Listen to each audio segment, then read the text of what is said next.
Pokemon Diamond and Pearl. I don't like it. Platinum's pretty good. I have a lot of nostalgia for Generation 4. When it first came out, that was right around when I was just starting to get really into drawing and digital artwork. And I started doing the trading card game again, and I started college just at the tail end of Generation 4. I have a lot of memories with it, but I still don't like it. Here's a story for you. So, I was at an airport in Michigan waiting for a connection flight, and I had just finished playing some White 2. Now, at the time, I had beaten Pokemon White. I was at the Elite Four in White 2. I'd long beaten Pokemon Pearl and Pokemon Soul Silver, but I still hadn't beaten the Elite Four in Pokemon Platinum. They were really tough for me. So I had just finished training Asfeel a bit in Pokemon White 2, set that game in my case, and I popped in Pokemon Platinum, and just as the plane began to board, I beat the Elite Four. Yes! Oh, I was so happy. But my 3DS was on red battery, and it started blinking. It was almost out of battery. If it died, I would have to do the Elite Four all over again. Oh, I was going crazy. I was like, oh man, what do I do? What do I do? I have to board the plane right now. I can't sit through the credits right now. So I put it asleep, put the 3DS in my backpack, rushed onto the plane, opened it up, and fortunately, my 3DS did not run out of batteries before the credits rolled through and Platinum saved. So that sounds like a good thing, but you'll notice that I said I threw my 3DS in my backpack. I didn't put it in my case. I accidentally left my case with all of my DS games, all of my 3DS games at the airport, and I never got them back. All of my Pokemon games for the DS, except for Pokemon Platinum, since it was in my 3DS, completely lost. 90 hours on each one of them. My team in Pokemon Pearl, totally gone. My beloved teams in White and White 2, completely gone. I just started sending Pokemon from Sapphire, Emerald, and Leaf Green to the Generation 4 games. So those, including some legendaries, totally gone. All of my Ace Attorney games, gone. All of my Professor Layton games, gone. All of my Kirby games, gone. All of my Mario games, the occasional ones that came out on handhelds, gone. Lost them all. It made me so miserable when I found that out. And I didn't even realize it until several days later when I had friends over and I was like, oh yeah, let's have a Pokemon battle. Went to get my DS and realized that I didn't have my case. That sucks a lot. So I actually don't have my Generation 4 games anymore. Pearl, Soul Silver, they're gone. All I have left is Platinum. A friend of mine who's watching this video gave me his copy of Diamond. A completely clean copy. There's no data on it, or there wasn't when he gave it to me. I know he's watching. Thank you very much. But so yeah, Generation 4 has some.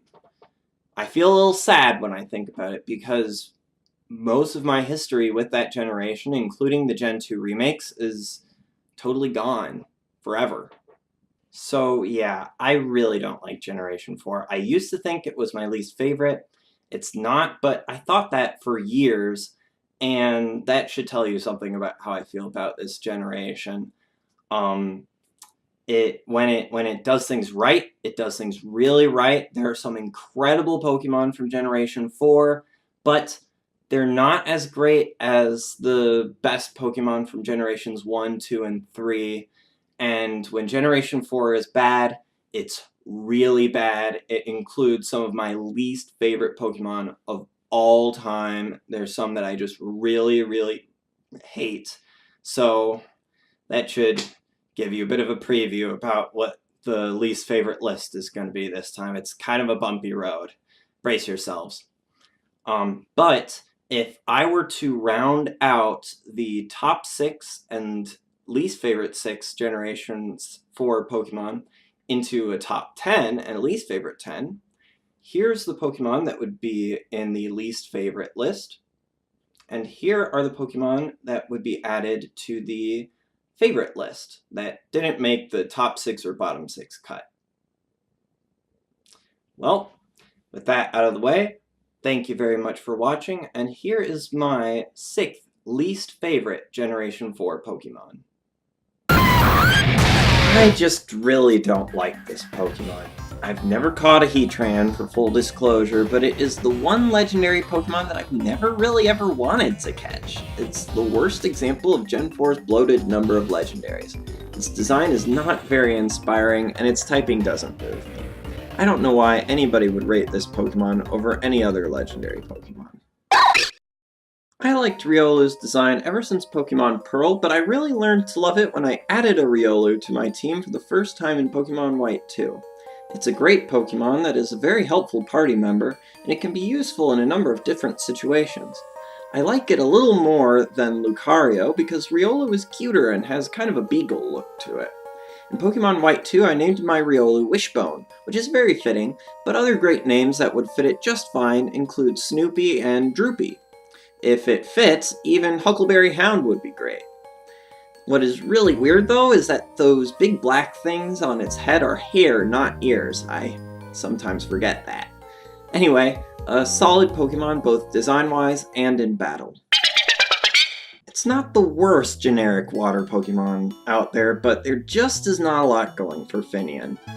I actually like its evolution Luminion a lot, but Finian itself just does nothing for me. I recall having trouble finding one in Pokemon Pearl, as well as having trouble evolving it. While I appreciate Game Freak utilizing a number of different fish species for Pokemon designs, it would be nice if the actual Pokemon were able to differentiate themselves. Remoraid, for example, is a great example of a unique fish Pokemon. Finian, on the other hand, just feels like a cross between Goldeen, Luvdisc, and Alomomola. I just can't get behind it. Froslass is super cool. Oh, no pun intended. It takes similar inspiration as Jinx, a Japanese demon woman in the mountains, whose icy touch puts travelers to sleep and then kills them. I like Froslass's design much more than Jinx's, though. For a long while, until Gen 6 actually, Froslass was my favorite ice Pokemon. Its design just goes an extra step compared to its contemporaries, and I really like its typing. My only problem with Froslass is that it isn't as good in battle as I would like. I used one as part of my post-game team in both Pokemon Pearl and Pokemon Moon, and while it's fun to use, it's just a little too frail for my liking. As one last note about Froslass, it has one of my favorite Pokemon calls in the series. Prinplup is my least favorite starter Pokemon. I've yet to use a member of Piplup's evolution line, so I'm not saying Prinplup is bad in battle. It actually might be quite good. I just can't get over how ugly it is. I really don't have much else to say about Prinplup. I just have very little reason to rate it any higher than where it is. Bronzong has an awesome design. It's the #1 reason I like it. I think big bells are really cool, and Bronzong combines the concept of a Dotaku ceremonial bell with the look of an eerie eldritch abomination with a chilling stare, a lot like Claydol in Gen 3. I also think it has a cool typing that it pulls off way better than something like Solgaleo. Lastly, Bronzong to me is a Pokemon of untapped potential. I used it a little in Pokemon Pearl or Pokemon Platinum, I can't remember which, but I have yet to try it in the competitive scene. It's not incredible competitively, but it seems decent enough to use against my friends, and I look forward to seeing what I can do with it. I shouldn't have to explain much why I hate Lopunny. The Playboy Bunny Pokemon was a surprisingly risque addition to the Pokemon universe, and one I'm not too fond of. I'm a grown adult male, I have sexual desires, but Lopunny does not fill them, and no Pokemon should ever try to fill them like this Pokemon does. The mere fact that its elbows are positioned precisely where the breasts of a female human would be is frankly too much for me, and I'm glad they fixed that in its sprites in later Pokemon games. However, no amount of sugarcoating can ever make us forget what this Pokemon stood for, and I think it is ridiculous that this Pokemon, of all Pokemon, got a Mega Evolution in Omega Ruby and Alpha Sapphire.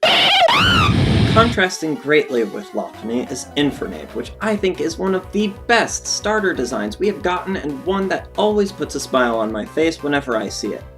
Originally in Pokemon Pearl, I never got excited about Infernape. I had started with Turtwig, and the only member of either other starter evolution line I had mild interest in was Monferno. However, I started with Chimchar in Pokemon Platinum, and after a lot of resistance, decided to evolve my Monferno into Infernape, and boy, I'm glad that I did. This thing is great. It rocks in battle. It's so cool.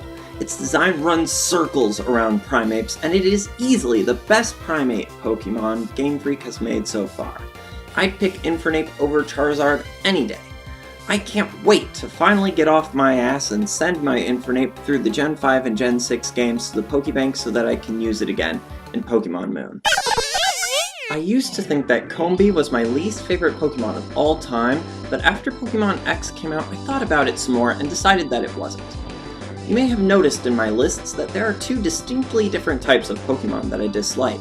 Pokemon that I actively hate, and Pokemon that I don't hate but that are so bland or unmemorable that the enjoyment I get out of hating a different Pokemon makes me like that Pokemon more. Combee is the crossroads between those two types. I've long disliked it for seeming pointless. Back when Pokemon Diamond and Pokemon Pearl came out, I was still in high school and did not yet meaningfully appreciate the evolutionary differences between bees and wasps, so I was furious because, as I put it, we already have a bee Pokemon, it's Beedrill.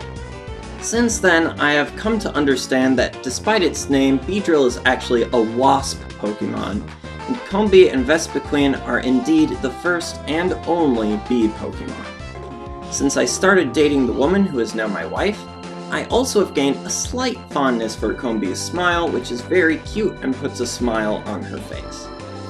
However, that is not enough to excuse my disdain for this Pokemon. Combee is insanely forgettable and could be the most forgettable Pokemon if the only slightly memorable Vespiquen did not exist. The Pokemon is incredibly weak, and male Combee in particular are completely useless. What really grinds my gears about this Pokemon though is its design. Ignoring that cute smile, why does it have 3 heads? Is it 3 separate Pokemon being counted as one like Magneton? Or since it only has 1 pair of wings, 1 thorax, and 1 pair of antennae, is it actually 3-headed?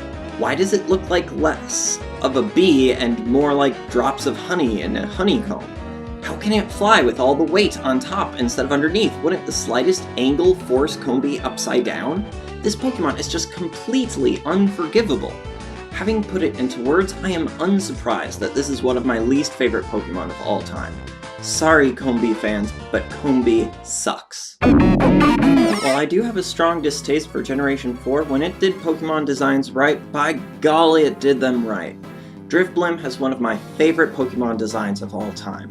I've never really quite understood why, but I love big balloons and airships, things like hot air balloons and zeppelins.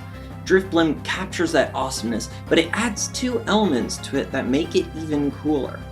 First, as a ghost Pokemon, I can't help but be reminded of the malevolent hot air balloons from the excellent Heffalumps and Woozles segment of Winnie the Pooh and the Blustery Day, one of my favorite Disney films. Second, it is strongly evocative of the enemy Airbag from Yoshi's Story, which was my very first video game, specifically an enemy from a level that as a kid I considered to be my favorite.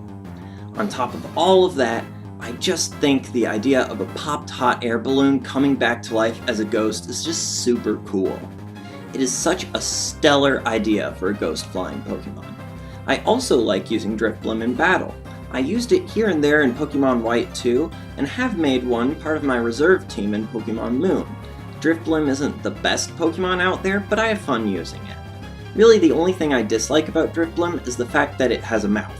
It looks goofy and dumb, so I really prefer artwork that just keeps Drifblim's mouth closed. If you've been paying attention to my lists, I really don't care much for the Magmar evolutionary line. Magmar got in my top 6 worst Gen 1 Pokemon list, and Magby was a runner-up for my top 6 worst Gen 2 Pokemon list. Magmortar is the worst of the worst. It is my least favorite Pokemon of all time. I used to like it just a tad more than Combee because it was fun to hate, but now that I've warmed up ever so slightly to Combee, I just cannot choose Magmortar over any other Pokemon in existence. It is everything I dislike about the Magmar line. It isn't easy to find, its usefulness is very limited once you actually can get one, it is far outclassed by all the other fire Pokemon you can catch before it, and worst of all, it is goddamn ugly. Whose idea was it to make ugly-ass Magmar, the Fire Ogre, evolve into an ugly-ass clown? It looks like that ugly clown from Yu-Gi-Oh! Abridged who pretended to be Kaiba. It even just has one single tooth. It isn't like a snaggletooth or anything, it's literally one single tooth in the middle of its mouth. I also don't like the addition of pink to its color palette. It doesn't look right and just puts me off. I just don't even really want to look at it anymore. Magmortar is my least favorite Generation 4 Pokemon, and a Pokemon that I honestly and truly hate. Honchkrow has one of my favorite designs and concepts of any Pokemon, period. I don't know whose idea it was to come up with this Pokemon, but whoever you are, thank you very much. Arigatou gozaimashita. You are a fantastic person. Honchkrow's design is just sick. It pulls off the cross between a crow and a mafia boss perfectly, and every aspect of its anatomy contributes to that concept. I was always very envious of people who had Pokemon Diamond because I just thought Honchkrow was so cool, and I was stuck with Mismagius in Pokemon Pearl. Now, granted, I've learned to like Mismagius in Pokemon Moon, but you have no idea how psyched I was when I learned I would be able to have a Honchkrow on my team in Pokemon Platinum. I gave it its Japanese name, Don Karasu, which literally means Don Crow. Don is in the title for a Mafia boss. Seeing this thing in battle, both on the ground and in the air, is so cool. I like thinking of it using beam attacks. Since the way it is built, it seems almost like an evil flying cannon. Generation 4 had so many lackluster Pokemon, but they just really knocked it out of the park with this one. I can't think of anybody who doesn't like Honchkrow. It was a genius evolution for a forgettable Gen 2 Pokemon, and is my favorite Generation 4 Pokemon. Those were my favorite and least favorite Pokemon that debuted in Pokemon Diamond and Pokemon Pearl. Here's a summary of both lists for your convenience. Generation 4 was the first generation for me that I liked less than any previous generation. It had some winners, but it also had a lot of losers, and for a long time I thought it was my least favorite generation. Turns out, after running some stats, I was wrong about that, but we will get to my least favorite generation another time. If you have any Gen 4 Pokemon you like or dislike that didn't make it on the list, or you have a story about one of the Pokemon on my list, please let me know in a comment below. If you liked this video, please give it a like. I'm still learning how to do YouTube videos, so any constructive critique in the comments would be welcome too.